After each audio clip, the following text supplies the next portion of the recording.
10장 3절 두 모평균의 차에 대한 추론 두 번째 시간입니다. 우리는 앞 시간에 두 모집단의 분산을 각각 알고 있다라고 가정하고 풀었었고요.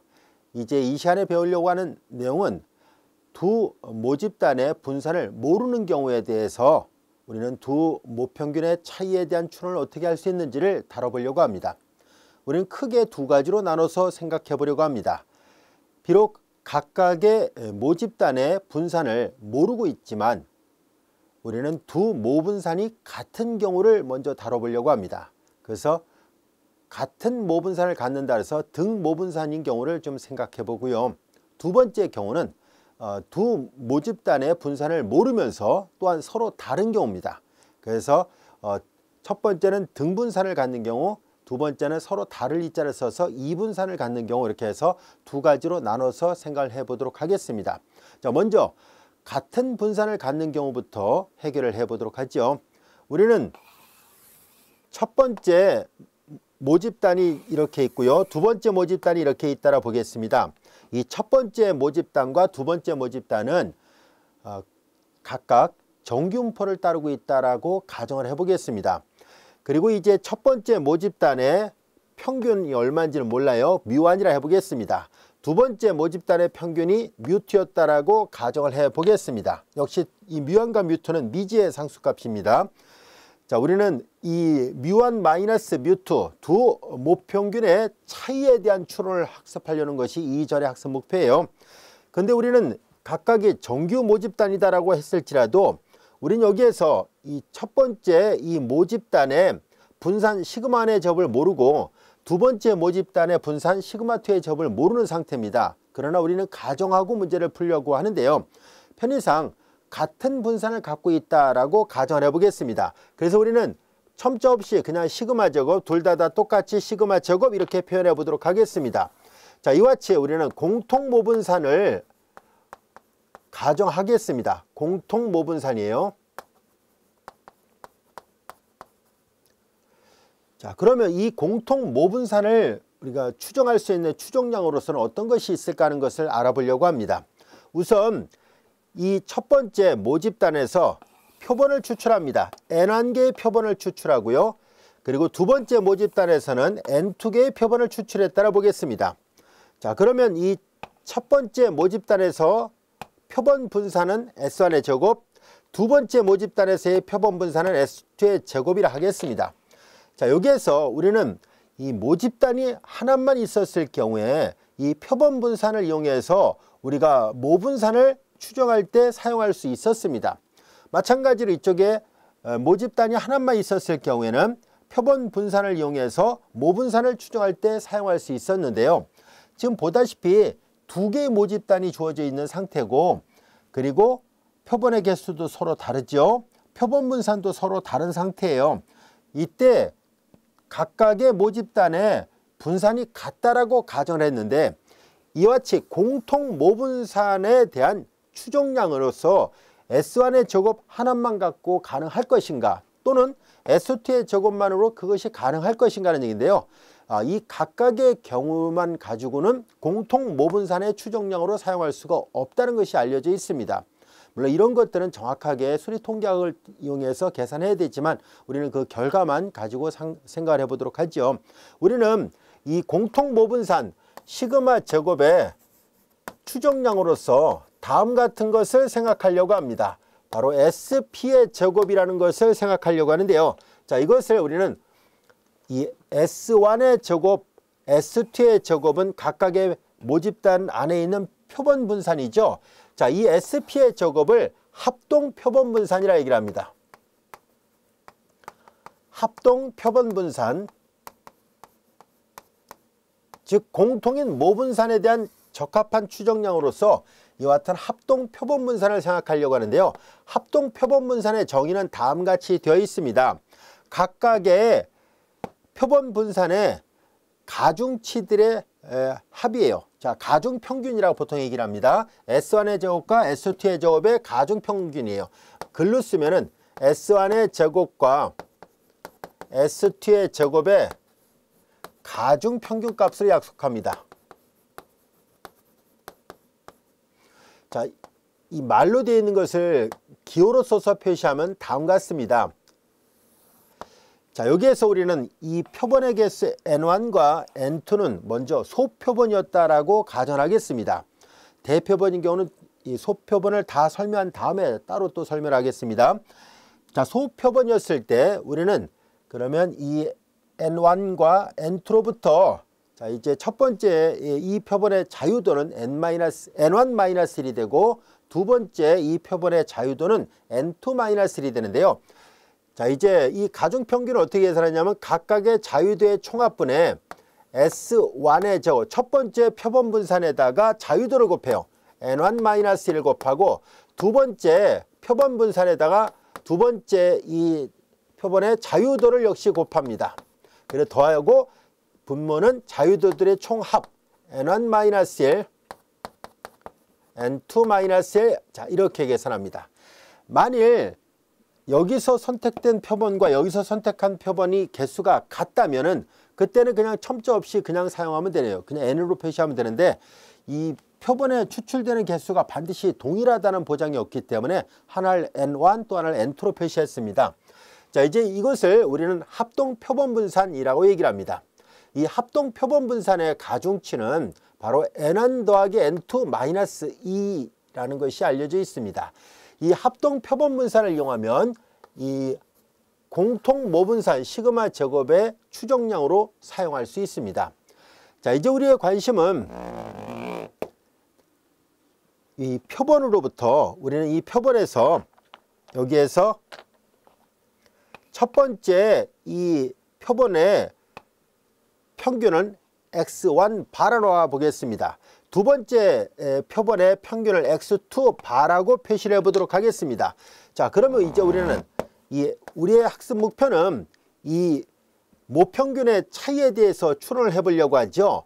자, 그런데 우리가 이미 앞에서 배웠던 바처럼 첫 번째 표본 평균에 다시 평균을 계산하면 모평균이 나온다는 것을 이미 알고 있고요. 같은 논리로 두 번째 표본의 평균은 두 번째 모집단의 평균 뮤2가 돼요.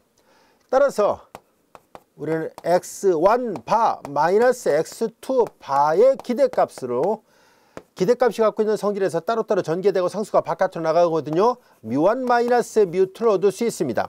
따라서 이 절의 제목에서 있는 것처럼 두 모평균의 차이에 대한 적합한 추정량으로서 우리는 x1 마이너스 x1 바 마이너스 x2 바를 이용해서 계산할 수 있습니다.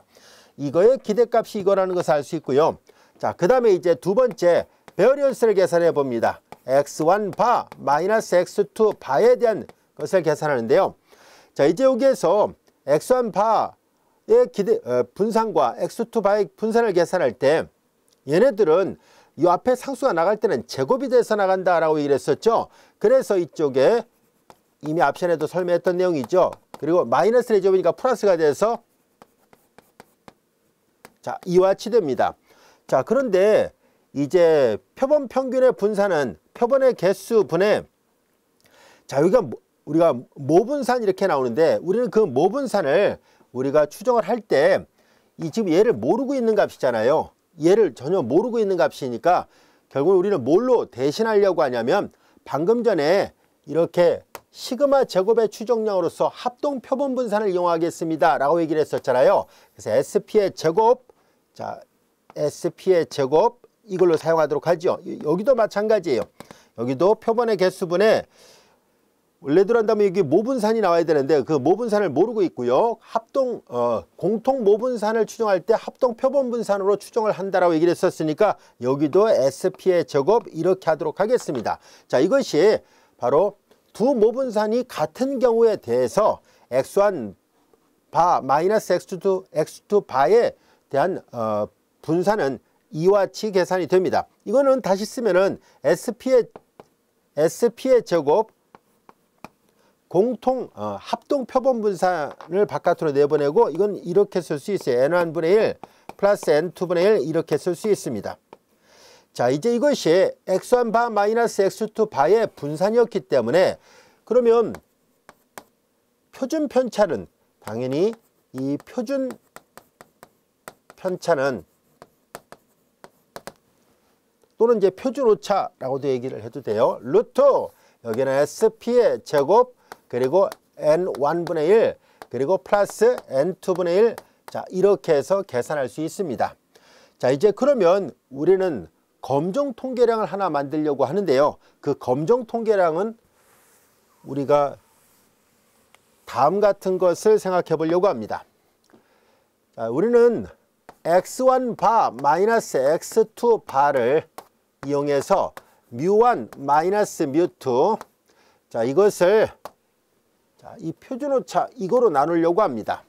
루트 SP의 제곱 자, 요 SP의 제곱의 자유도는 N1 더하기 N2 마이너스 2라고 얘기를 했어요. 그리고 이제 N1분의 1 플러스 N2분의 1 이와 같이 되는데 자, 이 통계량을 우리는 T라 표시를 할 것입니다. 이 소표본이었기 때문에 그래서 이렇게 되고 얘는 앞서 얘기한 것처럼 자유도가 N1 더하기 N2 마이너스 2로 되어 있습니다. 그래서 얘는 T 분포를 따르게 되고 자유도는 N1 플러스 N2 마이너스 1 괄호 안에다 넣어도 되고 이렇게 아래 첨자를 써도 되고 상관없습니다. 자 이렇게 해서 두 모분산이 같은 등분산이라고 가정했을 때 모평균의 차에 대한 추론으로서 검정 통계량은 이걸 이용해서 계산할 수 있습니다. 자 그리고 우리가 귀무가설을 세우고 대립가설을 세운 다음에 검정 절차를 거치면 되는데요. 만약에 우리가 두 모집단의 평균이 서로 같은지 또는 다른지 이런 걸 구별하려고 할 때 보통 귀무가설은 뮤1 마이너스 뮤2가 0이다 이렇게 보통 가설을 세우죠. 그래서 실질적으로 귀무가설 뮤1 마이너스 뮤2 이퀄 0으로 놓는다면 여기가 0이 돼서 검정 통계량은 이것만 계산하면 됩니다. 실제 계산할 때는. 그리고 대립가설은 뮤1 마이너스 뮤2가 0이 아니다. 두 모집단의 평균이 차이가 있다든지 아니면 부등호가 이쪽이든 이쪽이든 뭐가 나올 수 있겠죠. 그래서 대립가설을 이렇게 세울 수 있게 되는데요. 자 이제 이렇게 귀무가설과 대립가설을 만약에 세웠다 가정했을 때 이와 같은 검정 통계량을 이용하면 두 모집단의 모분산을 모르지만 분산이 같다라고 가정했을 때 모평균의 차이에 대해서 추론을 할 수가 있습니다. 이 T 분포에 대해서 여기다 그대로 대입을 해서 이 T 값이 구해진다면 유의 수준을 예를 들어서 특별한 말이 없다면 우리는 앞에서 했던 것처럼 0.05로 계산하려고 합니다. 그리고 T 분포는 좌우 대칭이 되는 분포로서 자 이렇게 되는 형태잖아요. T 분포가 자유도가 증가하면 증가할수록 표준화된 정기분포에 근사적으로 가까워진다라고 얘기를 했었죠. 자 이제 여기에서 만약에 뮤1 마이너스 뮤2가 0이 아니다. 다시 말해서 이렇게 되면 양측 검정을 하게 되죠. 양측 검정을 하게 되니까 요 빗금친 범위가 만약에 유의 수준을 이렇게 0.0으로 했다면 여기가 0.025가 되고 이쪽도 0.025가 돼서 두 개 합치면 0.05죠. 요 빗금친 영역 안에 이 T의 값이 놓이게 되면은 기각역 안에 속하니까 귀무가설을 기각하면 됩니다. 근데 만약에 이 T의 값이 요 수치보다도 더 작게 나오고 마이너스보다는 크게 나오는 여기 어딘가 있다면은 기각역 안에 속하지 않게 되니까 그때는 귀무가설을 기각할 수 없다라고 얘기를 했었죠. 기각역 안에 속하느냐 속하지 않느냐를 갖고 따질 수도 있고요. 또는 우리 뒤에 부록에 보면 나와 있는 것처럼 T 분포에 대한 확률값을 이용해서 만약에 확률값이 여기 나와 있는 0.05보다 훨씬 더 작은 값 주어진 조건을 만족하는 확률을 계산했을 때 그 확률값을 P값이라 얘기를 했었죠. P값이 만약에 0.001이더라. 그러면 0.05보다 작은 값이 나오잖아요. 그러면 기각을 해야 됩니다. 이 확률보다 작게 나오면 기각을 하고 이 확률보다 크면은 기각할 수 없다라고 얘기를 했었잖아요. 그렇게 해서 우리가 이 두 모평균의 차이에 대한 추론을 할 수 있습니다. 자, 지금까지 배웠던 내용들을 다시 요약을 해보도록 하죠. 자, 앞서 얘기했던 것처럼 합동 표본 분산을 이용해서 이 S1의 제곱과 S2의 제곱의 가중평균으로서 약속을 합니다. 이렇게 가중평균으로 약속을 하고요. 이렇게 되어 있습니다. 이제 이 분모를 합치면 요거와 같아요. 자, 그리고 이거는 앞서 얘기한 것처럼 자유도는 여기를 잘못 써놨군요. 이거에서 마이너스인데 여기 표현을 잘못해서 정정합니다. N1 플러스 N2 요거예요. 요거 N1 플러스 N2 마이너스 2가 자유도입니다. 자 이제 이렇게 되고 이와 같은 합동 표본 분산을 이용해서 우리가 공통 모분산, 얼마인지는 모르지만 두 모집단의 분산이 같다라고 가정했을 때 그 공통 모분산의 추정량으로 사용할 수 있고요. 이걸 이용해서 앞서 얘기했던 것처럼 x1 바 마이너스 x2 바의 베리언스 값을 계산할 수 있고요. 그로 인해서 표준 편차를 계산할 수 있습니다. 자, 합동 표본 분산을 이용한 분산을 계산해 본 결과 앞서 설명했던 그 모양이 나왔죠. 그리고 이제 t 통계량을 생각할 수 있었습니다. 이와 같은 검정 통계량을 계산할 수 있다는 것 충분히 이해할 수 있겠죠. 자, 그리고 이제 이 실내 구간은 앞에서 했던 거와 대동소이합니다. 그래서 여기 나와 있는 거, 그 다음에 이제 여기 양측 검전하게 되면 여기 2분의 알파 이렇게 한 거고요. 이건 자유도예요. 역시 t 분포의 그 뒤에 부록에 나와 있는 t 분포의 자유도에 따른 유의 수준이 얼마인지에서 확률값을 계산하면 요걸 찾을 수 있습니다. 그래서 여기는 이제 앞서 했던 것처럼 실내 구간을 그 공식에다 그대로 대입해서 푼 것뿐이에요. 자, 이제 이 유의 수준보다 p 값이 더 작게 나오면 기각을 한다는 얘기고요. 크게 나오면 기각할 수 없게 되죠. 또한 기각령 안에 속하게 되면 이 t 검정 통계량이 기각령 안에 속하게 되면 기각을 해야 되고, 그렇지 않다면은 기각할 수 없다는 뜻입니다. 자, 이제 이런 말뜻 충분히 이해할 수 있겠죠. 이런 도표는 우리 앞 시간에도 다뤘던 내용이니까 충분히 이해할 수 있을 거라 생각합니다. 자, 구체적으로 예를 들어가면서 살펴보도록 하죠. 자, 초등학교 1학년 남자아이와 여자아이의 혈압에 차이가 있는지를 확인해 보기 위하여 남자아이 16명과 여자아이 6명에 대해 혈압을 측정한 결과 각각 다음과 같습니다 라고 되어 있어요. 혈압을 측정한 결과 이렇게 되어 있다는 얘기고요. 자, 이 자료를 통해서 자, 1학년 남자의 평균 혈압과 여자의 평균 혈압의 차이가 있는가 라는 것을 검증을 해 보려고 합니다. 자, 이제 남학생의 평균 혈압, 여학생의 평균 혈압의 차이가 없는 경우 같다라고 놓고 푼 거죠. 이것을 귀무가설로 놓겠습니다. 그리고 이제 차이가 있는 경우, 이제 이거 대립가설은 차이가 있다라는 의미예요.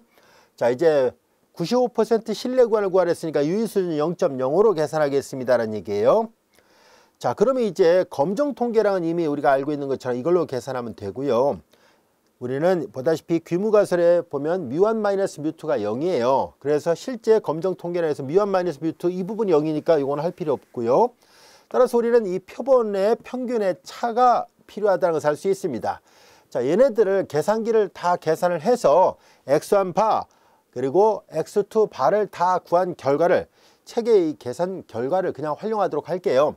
자, 이제 x1 바를 계산해 보고 x2 바를 계산해 본 결과, 그 결과가 여기 96.875가 나왔네요. 96.875가 나오고 x2 바는 자, 여기는 이제 x1, x2를 썼고 이제 여기는 이제 남학생을 x, 여학생을 y라 쓴 거예요. 그냥 x1, x2를 그냥 사용하도록 할게요.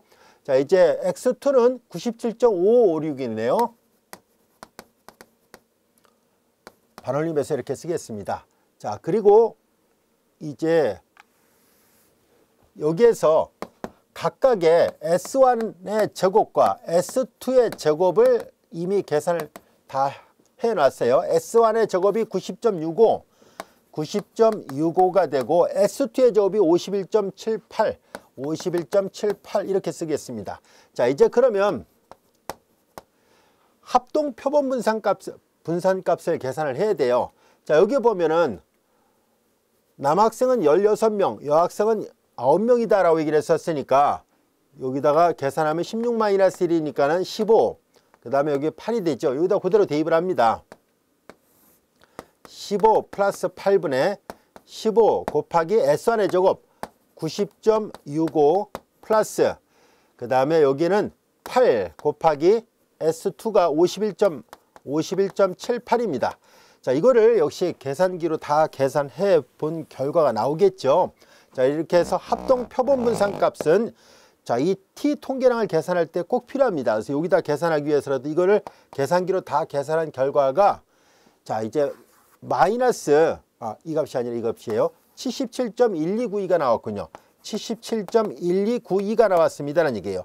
자, 이제 우리는 요 t 검정 통계량 값에다가 대입을 해 보려고 합니다. x1 바는 96.875가 됐고요.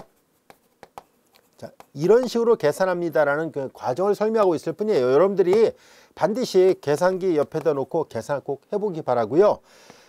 그런 계산하는 과정은 이 강의할 때 시간을 좀 단축시키기 위해서 책의 결과를 그냥 활용하는 것 뿐이에요. 선생님이 그런다고 해서 여러분들도 그냥 이렇게 되겠지 하고 계산도 안 해보고 넘어가지 마시고요. 한 번쯤은 고학력 계산기로 계산을 꼭 해보기 바랍니다. 자, 그리고 이제 루트. 자, 이제 SP의 조합이 이거예요. 77.1292가 되고, 그 다음에 N1은 아까 16명 그리고 9명이라 했었으니까 N1은 16, N2가 9명이잖아요. 자, 이걸 다 계산을 해 본 거예요.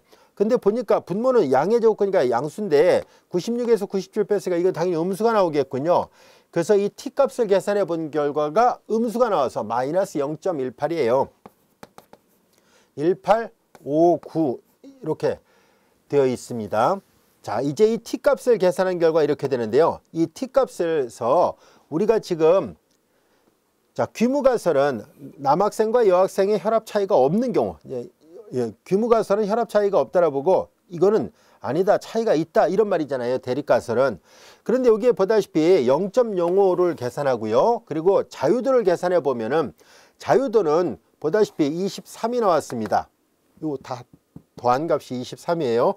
자, 그래서 t값을 계산하는 거예요. 자유도 23이고 그리고 보다시피 0.025 왜냐면 양측 검정을 하고 있거든요. 양측 검정을 하고 있으니까 0.025 자, 요 확률값에 맞는 t값을 계산을 하는 것을 뒤에 부록에 있는 표를 보고 찾습니다. 자유도를 쭉 찾고요. 위에 보면 0.025가 있어요. 그래서 가로 세로가 만나는 그 t값을 찾아보면 그게 2.069가 나온다는 얘기예요. 2.069 이렇게 됐습니다. 자, 그럼 이제 t분포 좌우 대칭이거든요. 자, 여기가 바로 2.069가 나왔다는 얘기예요. 그럼 이 왼쪽도 마이너스 2.069가 나오게 되거든요. 자, 이렇게 됐습니다.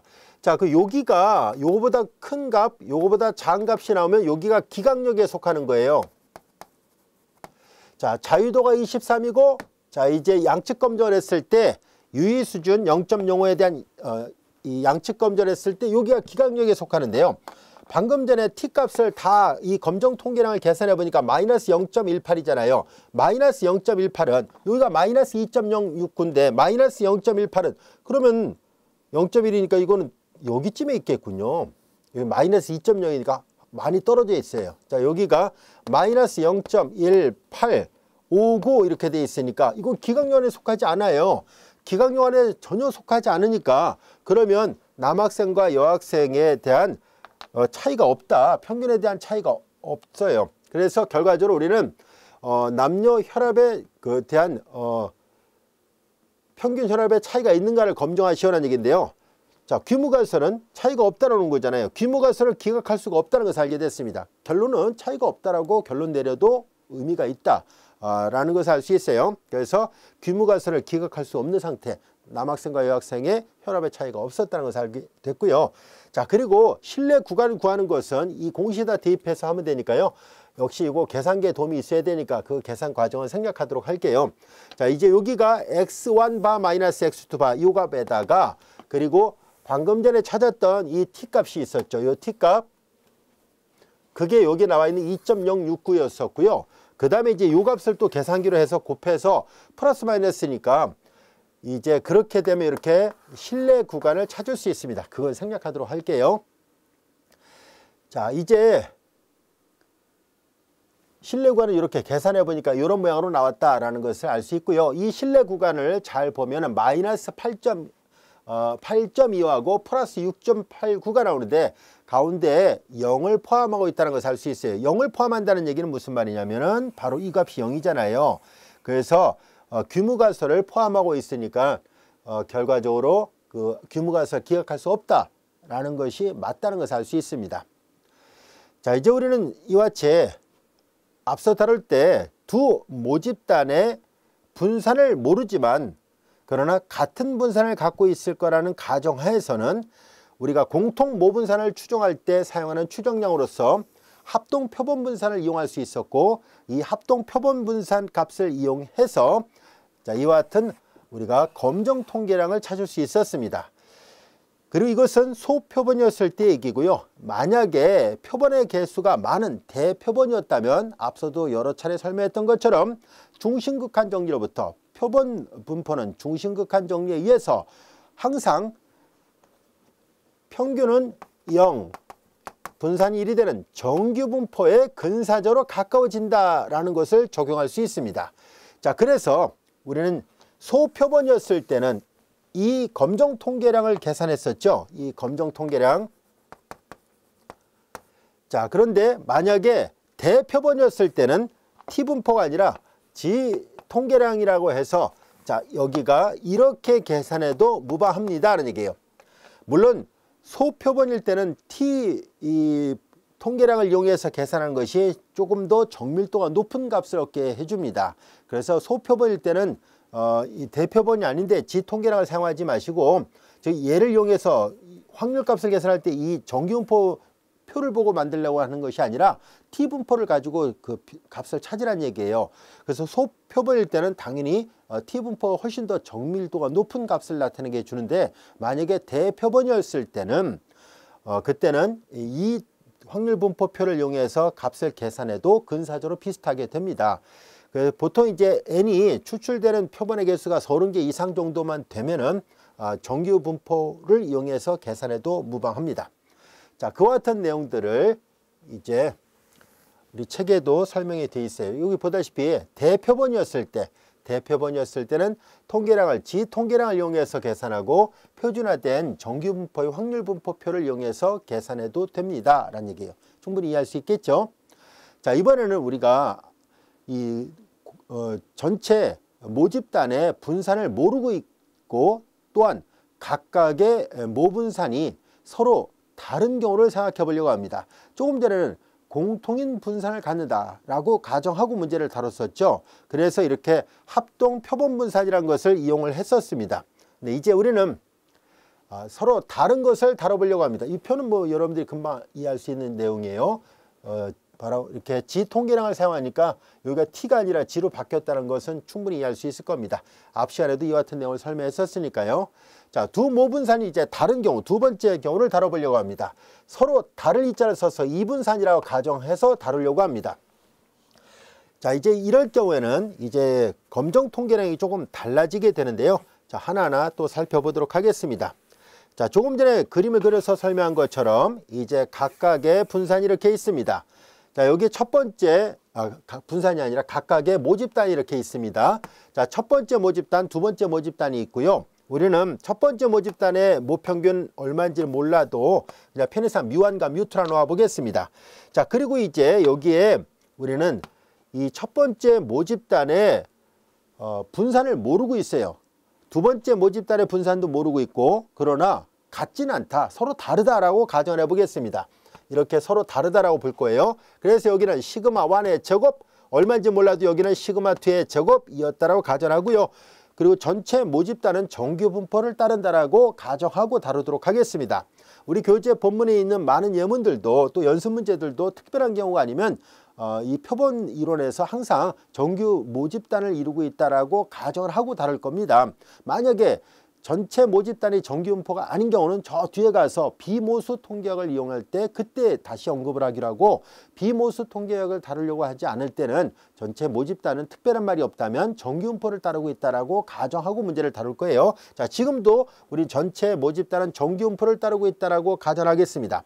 자, 이제 대신 이제 이 모분산을 이제 모르지만 서로 다른 경우에요. 조금 전에 했던 것처럼 공통 모분산이 아닙니다. 우리는 앞서 했던 것처럼 이제 먼저 소표본인 경우를 먼저 생각해 볼게요. 여기서 표본 N1을 추출하고 여기도 표본 N2를 추출했습니다. 자, 여기에서 우리는 첫 번째 표본으로부터 표본 분산, 두 번째 표본으로부터 표본 분산 각각 이렇게 구했을 때 앞서 설명한 것처럼 이제 여기에 첫 번째 표본의 표본 평균, 두 번째 표본의 표본 평균 각각 x1 바, x2 바라 놓아 보겠습니다. 그러면 x1 바의 기대값은 여전히 뮤1이 될 것이고 x2 바의 표본 평균의 평균은 언제나 모평균이 나온다는 것을 이미 앞에서 표본 분포 이론에서 배웠었잖아요. 그래서 이렇게 됩니다. 따라서 우리는 x1 바 마이너스 x2 바의 기대값은 여전히 μ1 마이너스 μ2가 돼요. 그래서 우리는 이 모분산이 서로 다르다 할 때 이 모평균의 차이에 대한 추론 과정을 다룰 때 이 통계량을 이용할 수 있다는 것을 알 수 있어요. 자, 이제 그러면 분산을 계산을 해보려고 하는데요. x1 바 마이너스 x2 바인데요. 자, 이제 분산이 갖고 있는 성질에 의해서 각각 따로따로 전개되지만 나갈 때 제곱이 돼서 나가요. 앞에 개수는. 그래서 플러스 베리언스 x1 바 x2 바가 됐습니다.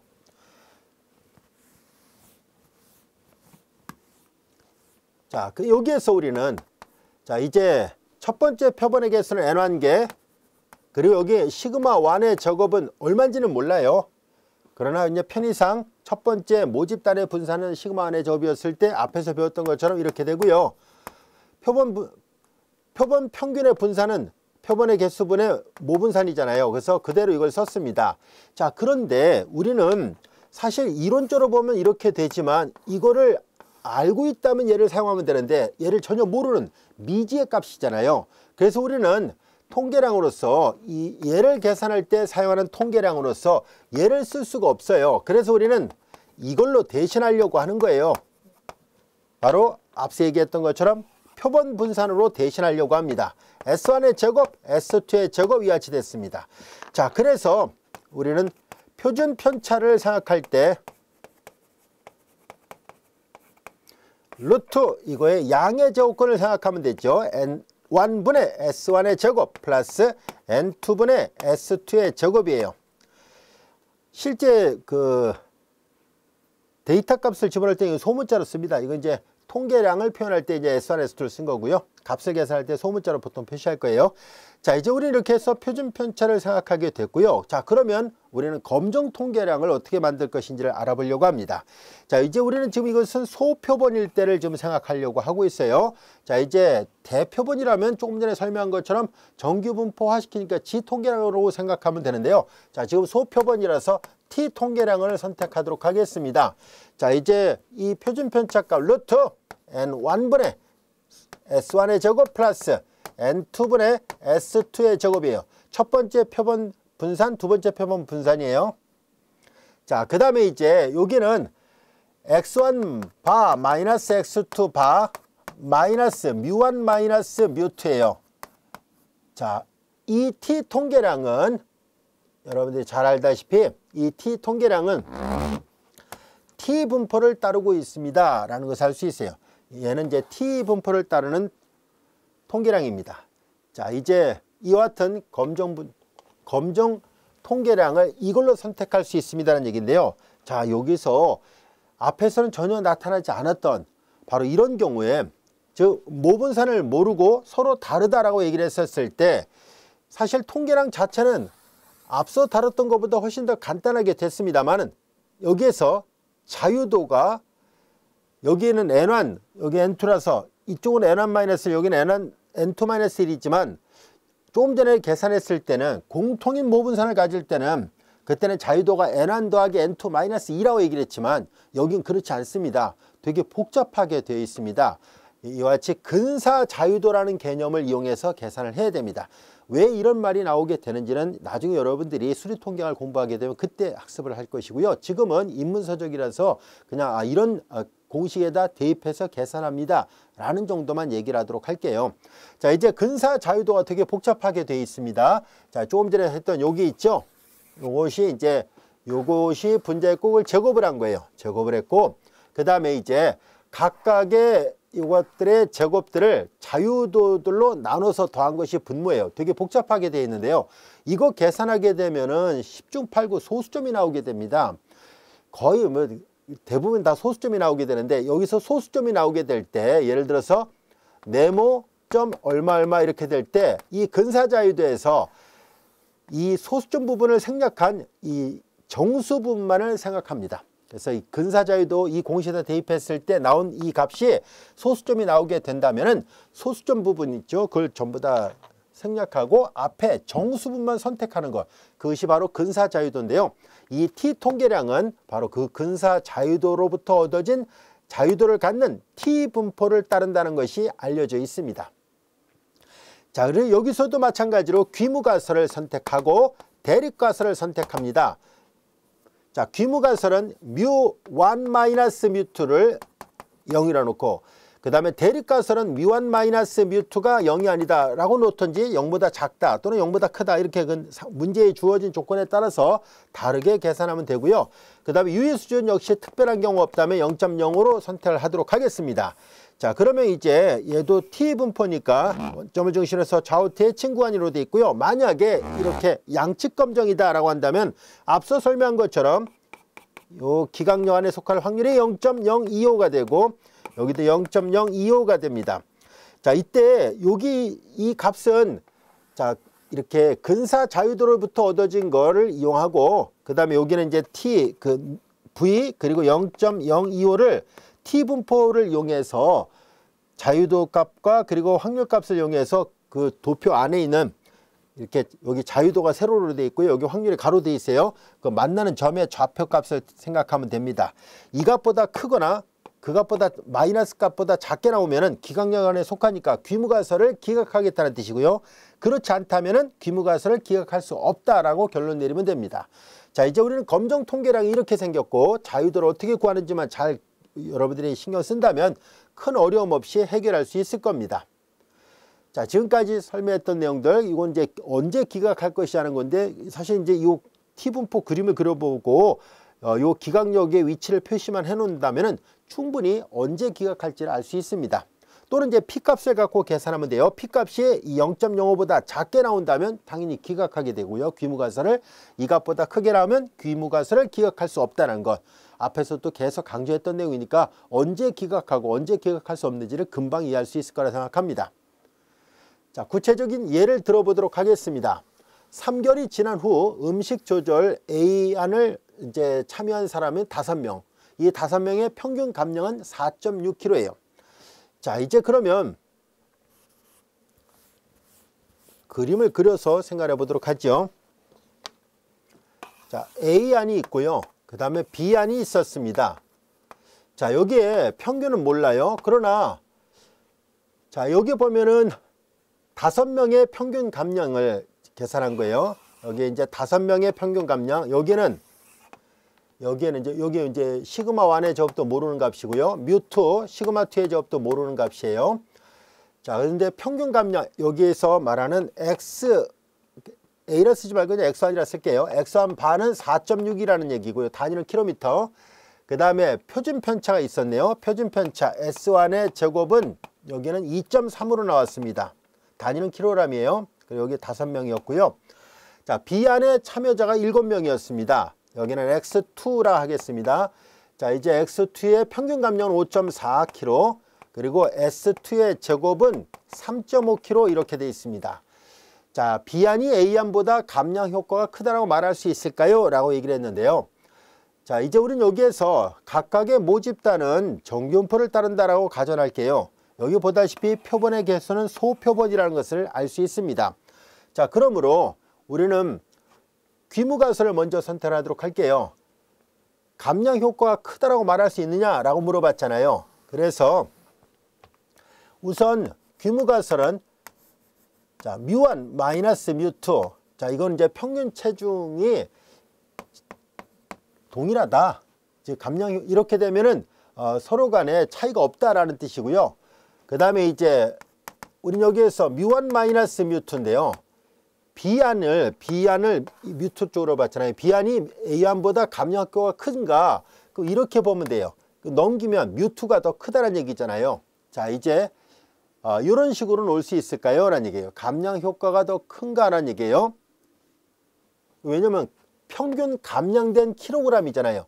평균 감량된 킬로그램 이렇게 되니까 감량의 크기가 오른쪽이 더 크냐라는 뜻이거든요. 그래서 이렇게 놓으면 됩니다. 자, 이제 만약에 이제 귀무가설을 기각하게 되면은 B안의 감량 효과가 더 크다라고 말할 수 있다는 얘기예요. 통계적으로. 자, 이제 그러면 검정 통계량은 보다시피 이걸로 잡을 것이고요. µ1 마이너스 µ2가 0이니까 이건 할 필요 없네요. 그래서 이제 우리는 소표본이었기 때문에 자, T 통계량을 이용해서 계산합니다. 자, 요 식에다 대입을 합니다. N1분의 S1의 제곱. 자, N1이 5명이고요. 그 다음에 S1의 제곱이 2.3kg이에요. 단위를 생략하고 있습니다. 2.3. 자, 이제 이렇게, 이거 표준 편차군요. 표준 편차니까 2.3의 제곱이라 해야겠네요. 여기는 이제 분산을 표시한 거니까요. 여기 3.5 표준 편차라 얘기를 했어요. 그러니까 3.5의 제곱이라 써서 표시를 합니다. 자, 2.3의 제곱 그리고 플러스 여기는 자, N2가 7이에요. 그리고 3.5의 제곱. 자, 요렇게 해서 계산기로 다 계산합니다라는 얘기예요. x1 마이너스 x2 4.6 마이너스 5.4예요. 이것이 x1 바 마이너스 x2 반인데요. 뮤1 마이너스 뮤2를 규모가서 0이라 놨으니까 뒤에 0이니까 안 쓴 것뿐이에요. 자, 이걸 계산한 결과를 계산기에 도움이 필요하니까 그냥 결과만 또 쓰겠습니다. 자, 이거를 계산한 결과가 확인해 보니까 마이너스 0.4177 이렇게 되는군요. 자, 이제 이렇게 구해졌습니다. 그리고 앞서 얘기했던 것처럼 근사자유도 아주 복잡한 모양이었었죠. 그걸 다 계산하니까 9.97이라서 자유도는 소수점을 제외해서 9로 계산이 됐습니다 라는 얘기예요. 자, 이제 그리고 P값을 계산해 본 결과 0.3429가 나옵니다 라는 얘기예요. 0.3429라면 우리가 자유도를 9로 했을 때 그리고 유의 수준을 0.0으로 보통 특별한 말이 없어 이렇게 계산하게 되는데요. 앞에서 특별하게 유의 수준이 얼마다라고 말하지 않았습니다만 그냥 우리는 보통 대부분의 통계 문제를 다룰 때 특별한 말이 없다면 0.0으로 잡으니까요. 근데 이 알파 값보다 크게 나오잖아요. 왜냐하면 P값이 0.3429라면 알파 값보다 당연히 0.3429니까 훨씬 더 크게 나왔다는 얘기는 이 T 통계량 값이 그림을 그렸을 때 자, 이제 이쪽이 0.05가 나오는 아래 끝 검정을 하고 있어요. 이제 좌측 검정을 하고 있는데 요 지혜값보다 이 값이 더 크게 나왔습니다는 얘기예요. 마이너스 0.4177. 요것은 이제 뒤에 부록을 보면 이 G값을 구할 수 있는데요. 이 값보다 크게 나왔다는 뜻이에요. 확률이 훨씬 더 크게 나왔다는 얘기는 즉 하얀색 B금친 부분의 확률이 0.05인데 노란색 B금친 부분의 확률 값이 그게 P값이라는 얘기거든요. 이거보다 작은 확률이 0.3429니까 확률이 크다는 얘기는 결과적으로 이 G 스코어 값이 이렇게 기각용 안에 속하지 않습니다라는 얘기예요. 기각용 안에 속하지 않았다는 얘기는 귀무가설을 기각할 수 없다는 얘기입니다. 그래서 A안하고 B안에 차이가 없다. 그래서 보다시피 이 두 감량에 대해서 A안과 B안에 대해서 감량 효과가 크다라고 말할 수 없다라는 결론이 나옵니다. 그러니까 이 귀무가설을 기각할 수가 없었습니다. 이해할 수 있겠죠? 자, 그리고 이것도 역시 마찬가지로 소표본이었을 때 이렇게 T 통계량이 되는데요. 만약에 대표본을 추출하게 될 경우에는 그때는 중심극한 정리의 결과로부터 이 통계량을 T 분포를 이용하지 않고 G 통계량을 이용해서 표준화된 정기분포를 이용해서 계산할 수 있고요. 아무래도 T 분포를 따지게 되면 조금 전에 얘기했던 것처럼 이 근사 자유도라는 것을 계산을 해야 되는 아주 번거로움이 생기잖아요. 그래서 표본의 개수를 만약에 부득이하게 어쩔 수 없이 30개 미만으로밖에 추출을 못한다면 어쩔 수 없이 이걸 계산하지만 만약에 더 추출이 가능하다, 즉 표본을 더 많이 뽑을 수 있다, 각각 30개 이상의 표본이 가능하다면은 그때는 이렇게 복잡한 값을 계산하지 않고 우리한테 익숙한 이걸 이용해서 계산할 수 있습니다. 중심극한 정리가 굉장히 중요한 정리라는 것을 잘 알고 있을 거예요.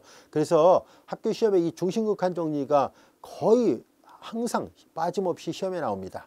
그래서 학교 뭐 중간고사 이런 데서도 또 이제 계속 나오니까 이 중심극한 정리라는 개념을 여러분들이 잘 이해하고 또 활용할 수 있어야 됩니다. 표본 분포 이론에서 굉장히 중요한 역할을 하고 있어요. 이렇게 우리가 추론을 할 때도 역시 중심극한 정리를 자주 사용하고 있다는 것을 알 수 있습니다. 자, 지금까지 설명했던 내용들을 다시 요약을 해보면은 조금 전에 얘기했던 것처럼 두 안에 대해서 귀무가설을 기각할 수 없다는 결론이 나왔습니다.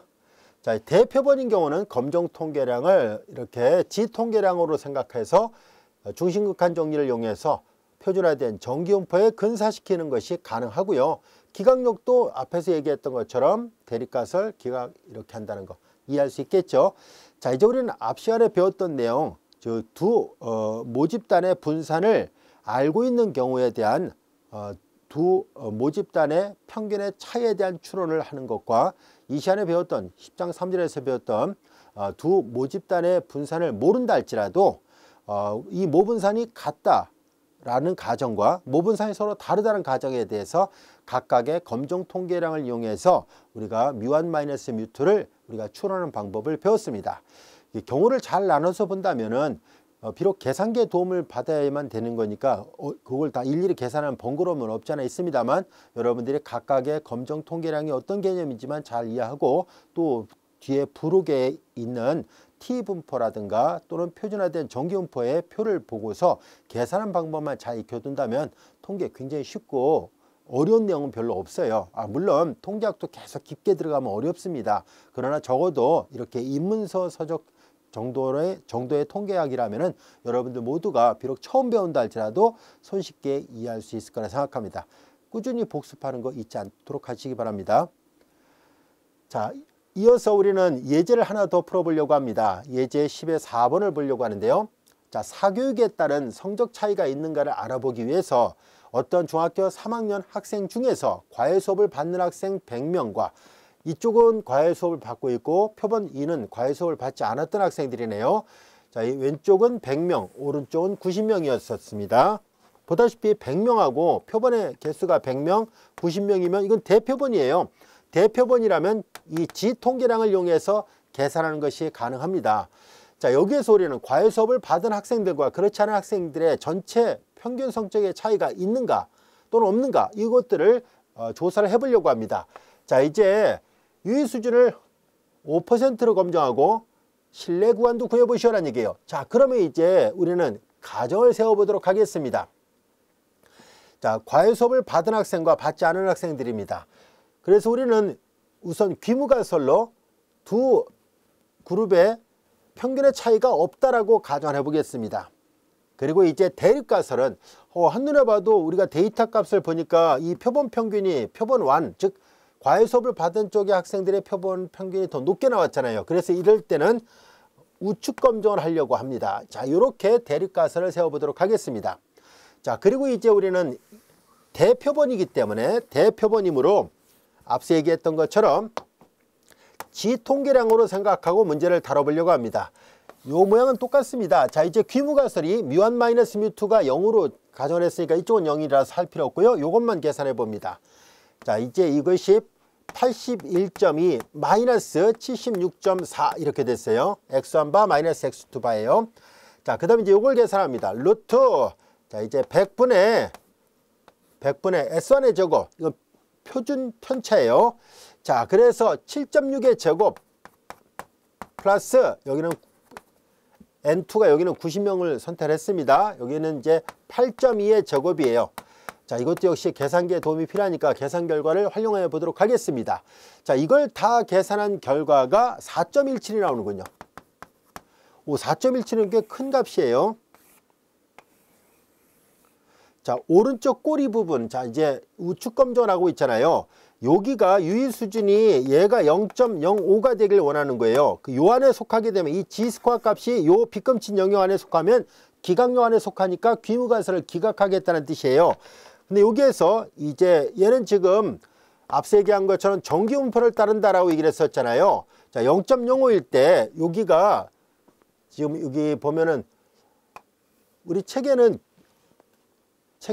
양측 검정을 했군요. 양측 검정을 했었네요. 자, 이렇게 되면 우측 검정을 할 때와 양측 검정을 할 때 이 G스코어 값이 달라집니다. 자, 책에는 양측 검정을 했으니까 그럼 책대로 한번 해볼까요? 그러니까 사실 데이터 값만 놓고 본다면은 표본 2의 평균보다 표본 1의 평균이 더 크니까 우측 검정으로 계산해도 무방합니다. 그러나 이제 교재 저자분들이 풀이를 하는 걸 보면 요 숫자를 썼다는 얘기는 양측 검정을 했다는 뜻이에요. 그럼 그대로 해보도록 하겠습니다. 양꼬리 부분을 합쳐서 0.025, 얘도 0.025 이렇게 될 때 여기가 1.96이거든요. 여기는 마이너스 1.96이고요. 그 다음에 이제 우측 검정하면 1.645인가 그렇게 나오잖아요. 1.645 정도. 그런데 오른쪽 꼬리라든지 양측 검정을 하든 단측 검정이든 양측 검정을 하든 간에 이 수치가 워낙 크게 나왔어요. 여기쯤에 있다는 얘기죠. 엄청 큰 숫자가 나왔어요. 4.17이 나왔으니까 기각용 안에 속하게 됩니다. 양측 검정을 하든 우측 검정을 하면 1.645니까 어찌됐든 간에 이 4.17은 이 값이나 1.645보다 당연히 큰 값이에요. 기각용 안에 속하기 때문에 귀무가설을 기각하게 됩니다. 귀무가설을 기각했다는 얘기는 결과적으로 우리는 사실 미완이 더 크게 나왔잖아요. 미완이 더 크게 나왔습니다. 여기 보면은 미완 값이 뮤트보다 크게 나왔으니까 차이가 있다. 다시 말해서 과외 수업을 받은 학생과 그렇지 않은 학생을 비교해 봤는데 귀무가설이 기각됐으니까 과외 수업을 받은 학생들의 성적이 더 높게 나오고 있다라고 통계적으로 말할 수 있다라는 뜻입니다. 충분히 이해할 수 있겠죠. 그래서 이 경우는 바로 G스퀘어 값이 꽤 크게 나왔기 때문에 기각용 안에 속하기 때문에 귀무가설을 기각을 해야 되는 문제입니다. 자, 이제 검증하는 것은 여러분들이 통계량을 어떤 통계량을 사용할 것인가를 잘 기억하고 이해하고 있다면은 그러면 나머지는 다 계산하기만 하면 됩니다. 그리고 요즘에는 예전에는 다 이렇게 일일이 계산기로 꾹꾹 눌러서 이렇게 계산했지만 지금은 우리 책에서도 보면 알 수 있듯이 엑셀 프로그램이라든가 SPSS라든가 또는 뭐 R이라든가 이런 다양한 통계 패키지들이 있어요. 그래서 그런 통계 패키지에다가 데이터 값만 입력을 하고 엔터만 누르면은 원하는 결과를 금방 알게 해줍니다. 여러 가지를 종합적으로 다 계산을 해줘요. 그래서 일단 만약에 그런 프로그램에 익숙하지 않은 학생들은 이렇게 계산기로 하나하나 계산해 가면서 경험을 해 보시기 바랍니다. 결코 통계학은 눈으로 봐서는 이해하기 어려운 과목입니다.